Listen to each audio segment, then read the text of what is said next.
আসসালামু আলাইকুম, স্বাগতম এবিসি জব কেয়ারে। Ashuganj power station company limited এপিএসসিএল এইখানে 25শে মে 2025 তারিখে প্রায় 15টি পদে বিভিন্ন ক্যাটাগরিতে সার্কুলার পাবলিশ করা হয়েছে।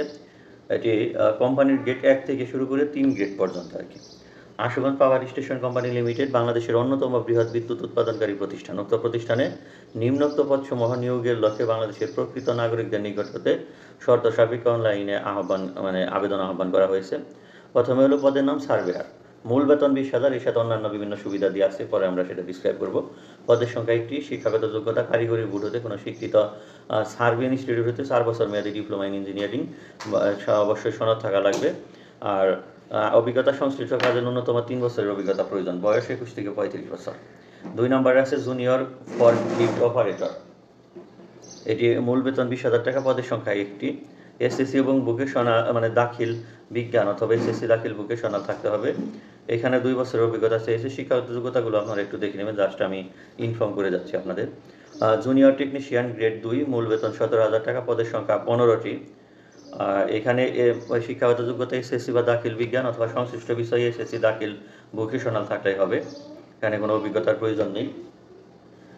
তারপরে আছে 4 নম্বরে জুনিয়র ওয়েল্ডার গ্রেড 3, এখানে মূল বেতন 17,000, পদের সংখ্যা 5টি। আর 5 নম্বরে আছে জুনিয়র মেশিনিস্ট গ্রেড 3, মূল বেতন 17,000, পদের সংখ্যা 2।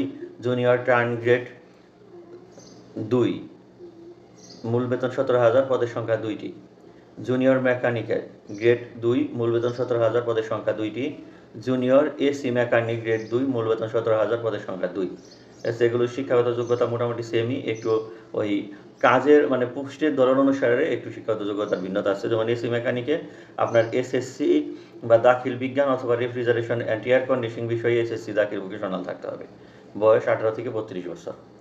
তারপরে এখানে আছে 9 নম্বরে জুনিয়র ক্রেন অপারেটর গ্রেড 2, মূল বেতন 17,000, পদের সংখ্যা 2টি। জুনিয়র ইলেকট্রিশিয়ান গ্রেড 2, মূল বেতন 17,000, পদের সংখ্যা 8টি। জুনিয়র ইনস্ট্রুমেন্ট মেকানিক গ্রেড 2, মূল বেতন 17,000, পদের সংখ্যা 7টি। তারপরে এখানে আছে 12 নম্বরে জুনিয়র আর্মেচার উইন্ডার গ্রেড 3, মূল বেতন 17,000, পদের সংখ্যা 1টি। 13 নম্বরে আছে জুনিয়র কেবল জয়েন্টার গ্রেড 2, মূল বেতন 17,000, পদের সংখ্যা 1টি। 14 নম্বরে জুনিয়র প্লাম্বার গ্রেড 2, মূল বেতন 17,000, পদের সংখ্যা 1টি। এবং 15 নম্বরে আছে জুনিয়র প্রিন্টার গ্রেড 2, মূল বেতন 17,000, পদের সংখ্যা 2টি। তো এখানে যে বেনিফিটগুলো থাকবে, ফ্রিঞ্জ বেনিফিট বা সুবিধা যেগুলো, যেমন ফ্রিঞ্জ বেনিফিট বা সুবিধার মধ্যে রয়েছে মূল বেতন, পাওয়ার স্টেশন ভাতা, নিয়মিত আবাসন খালি থাকলে সাপেক্ষে বা সংস্থার বিধি অনুসারে বাড়ি ভাড়া ভাতা। যদি আবাসন খালি থাকে সেই ক্ষেত্রে হয়তো বা বাড়ি ভাড়া পাবেন না, খালি না থাকলে সেই ক্ষেত্রে আপনি বাইরে থাকলে বাসা ভাড়ার ভাতা পাবেন। 2টি উৎসব ভাতা, নববর্ষ ভাতা, মেডিকেল ভাতা, শিক্ষা ভাতা এবং কোম্পানির বিধি অনুসারে অন্যান্য ফ্রিঞ্জ সুবিধা প্রাপ্ত হবেন। 2 নম্বর প্রাথমিকভাবে শিক্ষানবিশ হিসাবে 1 বছরের জন্য প্রদান করা হবে। শিক্ষানবিশকালে সন্তোষজনক মূল্যায়নের ভিত্তিতে শিক্ষানবিশকাল 1 থেকে 3 বছরের জন্য চুক্তি ভিত্তিক নিয়োগ নিশ্চিত করা হবে। প্রতি 3 বছর পর সন্তোষজনক মূল্যায়নের ভিত্তিতে চুক্তি নবায়ন করা হবে। অবসর গ্রহণের বয়স হলো 60 বছর, নিজের ব্যক্তিগত বয়স 60 বছর। এখন এই যে প্রথম প্রবেশন পিরিয়ড, এটা চাকরি রুলস, এটা সরকারি, বেসরকারি, আধা সরকারি, সরকারি কোম্পানি, স্বায়ত্তশাসিত সব চাকরিতেই মোটামুটি একটা প্রবেশন পিরিয়ড থাকে, 6 মাস, 1 বছর, 1.5 বছর, প্রয়োজন ক্ষেত্রে সেটা 2 বছরে হয়। হলে ওই সময় যদি আপনি বড় ধরনের কোনো অকারেন্স না করেন, অর্থাৎ প্রতিষ্ঠানের কোনো ক্ষতি না করেন, রাজস্ব ক্ষতি না করেন, সেই ক্ষেত্রে আপনার এই চাকরি 1 বছর পর প্রবেশন পিরিয়ড কমপ্লিট হলে তখন আপনার অন্যান্য বেসিক কিছু সুবিধা আপনি পাবেন।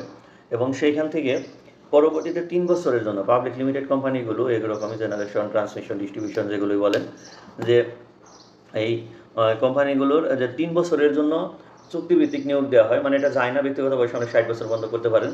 তবে ওই যে বললাম যে বড় ধরনের ক্ষতি যদি আপনার দ্বারা হয়, আপনি মানসিকভাবে ডিজেবল হন, তারপরে হলো রাজস্ব ক্ষতি করে থাকেন, সেই ক্ষেত্রে আপনাকে এই চাকরিচ্যুত করতে পারে, কিন্তু বেসিক্যালি এটা করা হয় না, করলে সাময়িক বরখাস্ত। 3 বছর হয়ে গেলে আপনার একটা ফর্মে সিগনেচার দিতে হয়, চুক্তি থাকে, নির্দিষ্ট ফর্মে বা স্ট্যাম্পে সিগনেচার দিলে আবার এটা অটো রিনিউ হয়ে যায়।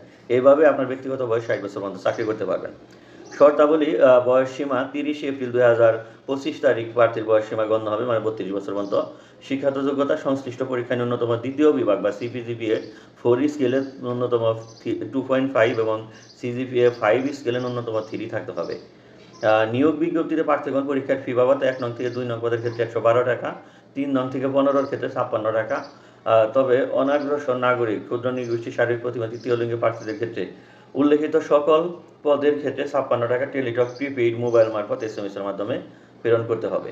তো অনলাইনের লিঙ্ক দেওয়া আছে, এখান থেকে আবেদন করতে হবে। 25শে জুন, মানে এখানে আবেদন শুরুর তারিখ 28শে মে 2025 সকাল 10টা থেকে শুরু করে শেষ তারিখ 25শে জুন বিকাল 5টা পর্যন্ত। তবে কেউ আবেদন করে থাকলে 72 ঘন্টা পর্যন্ত ফি মনে হয় দাখিল করতে পারবেন। এই যে এখানে একটা অপশন আছে আর কি। আচ্ছা, তারপরে কোনো সরকারি, আধা সরকারি, স্বায়ত্তশাসিত বা অন্য বিদ্যুৎ পাওয়ার সেক্টরের প্রার্থীগণ যদি আবেদন করেন তাহলে অবশ্যই তার এনওসি নিতে হবে, মানে নারাবিপত্র নিয়ে করতে হবে। মুক্তিযোদ্ধা বা শারীরিক প্রতিবন্ধীদের ক্ষেত্রে সনদপত্রের সত্যায়িত কপি মৌখিক পরীক্ষার সময় দেখাতে হবে। নিয়োগের ক্ষেত্রে কোটা সংক্রান্ত সরকারি নীতিমালা অনুসরণ করা হবে। কোনো কারণ দর্শানো ব্যতি রেখে যে কোনো আবেদন নিয়োগ প্রক্রিয়া বাতিল কর্তৃপক্ষ সংরক্ষণ করে। নিয়োগ পরবর্তী পদায়নের ক্ষেত্রে বাংলাদেশের যে কোনো স্থানে কাজ করার মানসিকতা থাকতে হবে। পদের সংখ্যা হ্রাস বৃদ্ধি হতে পারে, যে কোনো প্রকার তবদি সুপারিশ প্রার্থীর অযোগ্যতা হিসাবে গণ্য হবে। ঠিক আছে, এই হলো সমস্ত আবেদন। এর প্রসিডিউর, কীভাবে টাকা জমা করবেন সেই প্রসিডিউর আছে, এগুলো দেখে নির্ভুলভাবে